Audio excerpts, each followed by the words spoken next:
To my channel. നമ്മൾ ഇന്ന് തയ്യാറാക്കാൻ പോകുന്നത് ഒരു ഈസി moloshyam. വൻപയറും ചേനയും ഉപയോഗിച്ചിട്ടുള്ള വളരെ ശരീരത്തിന് വളരെ ഹെൽത്തി ആയിട്ടുള്ളതാണ്.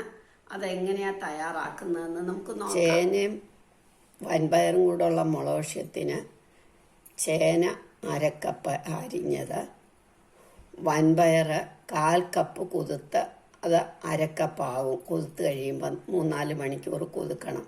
കുതിർത്ത് കഴിയുമ്പോൾ 1/2 കപ്പ് ആകും.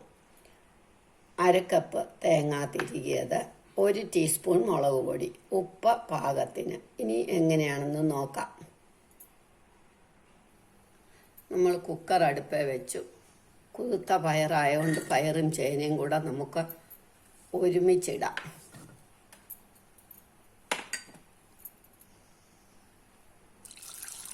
ഇതൊക്കെ വെള്ളം ഒഴിക്കണം. ഇനി ഒരു 5 വിസിൽ കേൾക്കണം.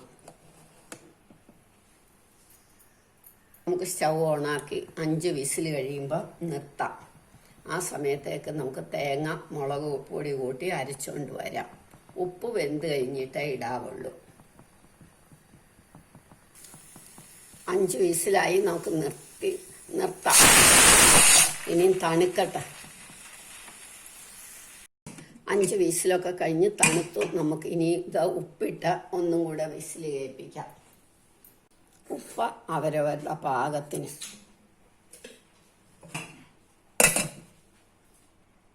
ഇനി നമുക്ക് 2-3 വിസിലൂടെ കേൾപ്പിക്കാം. 5 വിസിലൊക്കെ കഴിഞ്ഞു. ഉപ്പ് ഇട്ട് വീണ്ടും വേവിച്ചു. ഇനി നമുക്ക് ഇത് നന്നായിട്ട് വെന്തിട്ടുണ്ട്. ഉടഞ്ഞിട്ടുണ്ട്. കുറെ കൂടെ ഉടയേണ്ടിയവർക്ക് കുറെ കൂടെ ആകാം. ഇനി നമുക്ക് തേങ്ങ ചേർക്കാം.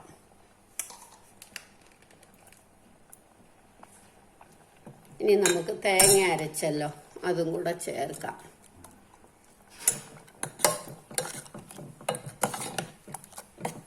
കുറച്ച് മിക്സി കഴുകി കുറച്ച് വെള്ളവും കൂടെ എടുക്കട്ടെ. നമുക്ക് മിക്സി കഴുകി വെള്ളവും കൂടെ ഒഴിച്ചു. ഇനി ഒന്ന് തിളച്ച് കഴിയുമ്പോൾ കറിവേപ്പില ഇട്ട് വെളിച്ചെണ്ണ ഒഴിച്ചാൽ മതി. തിളച്ചു കറിവേപ്പില ഇട്ട് സ്വല്പം 1 ടീസ്പൂൺ മതി പച്ച വെളിച്ചെണ്ണ ഒഴിച്ചു. ഇനി നമുക്ക് ഇത് സെർവിങ് ഡിഷിലേക്ക് എടുക്കാം. നമ്മളുടെ ചേന പയർ moloshyam റെഡിയായി. എല്ലാവരും ഇത് ട്രൈ ചെയ്ത് നോക്കണം. ഇഷ്ടമായെങ്കിൽ ലൈക്ക് ചെയ്യണം, സബ്സ്ക്രൈബ് ചെയ്യണം.